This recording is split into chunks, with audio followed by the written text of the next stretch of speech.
atau lebih yang menimbulkan hak dan kewajiban. Jadi, setiap perjanjian atau akad tidak boleh diingkari kecuali bertentangan dengan syariat.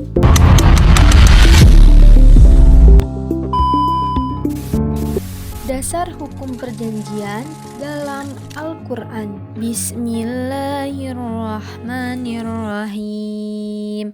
Ya ayyuhalladzina amanu aufu bil'uqud.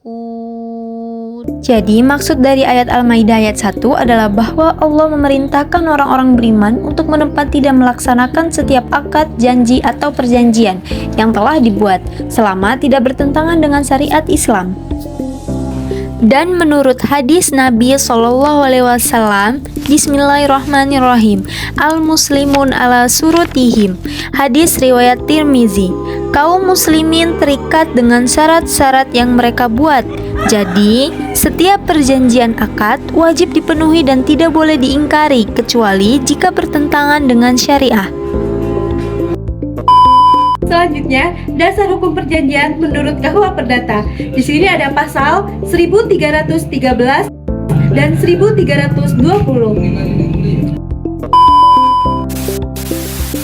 Syarat sah perjanjian menurut hukum perdata, yang pertama ada kesepakatan, yang kedua cakap hukum, dan ketiga objek tertentu, yang terakhir ada sebab yang halal.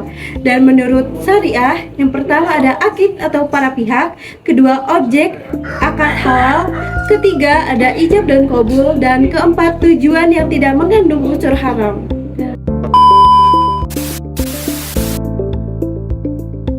Contoh perjanjian sewa barang, yaitu seperti motor. Jadi ada pihak penyewa dan ada pihak yang menyewakan atau pemilik barang, dan keduanya memiliki hak dan kewajibannya masing-masing. Kewajiban saya sebagai penyewa, adapun yang pertama itu menyerahkan motor dengan keadaan baik, memakai motor dengan jangka sewa yang sudah ditentukan. Terus yang ketiga, tidak sewa dan mengembalikan barang sesuai dengan kesepakatan. Asas-asas dalam perjanjian ada 4. Yang pertama, kebebasan berkontrak. Para pihak bebas menentukan isi perjanjian selama tidak melanggar hukum dan syariah. Yang kedua, itikad baik, dilakukan dengan jujur dan tidak merugikan pihak lain. Yang ketiga, konsensualisme, perjanjian sah sejak tercapainya kesepakatan. Dan yang terakhir, pacta sunt servanda, perjanjian yang sah berlaku sebagai undang-undang bagi para pihak dan wajib dipatuhi. Kemudian ada 3 unsur terlarang dalam syariah. Yang pertama riba, tidak boleh ada tambahan bunga yang tidak sah. Dan yang kedua gharar, yaitu ketidakpastian dalam objek atau perjanjian. Dan yang ketiga maisir, menghindari unsur perjudian dan hitung-hitungan yang merugikan salah satu pihak. Di sini selanjutnya ada wan prestasi atau ingkar janji, tidak dipenuhinya suatu syarat perjanjian dalam salah satu pihak. Akibatnya ada ganti rugi, pemenuhan perjanjian atau pembatalan perjanjian.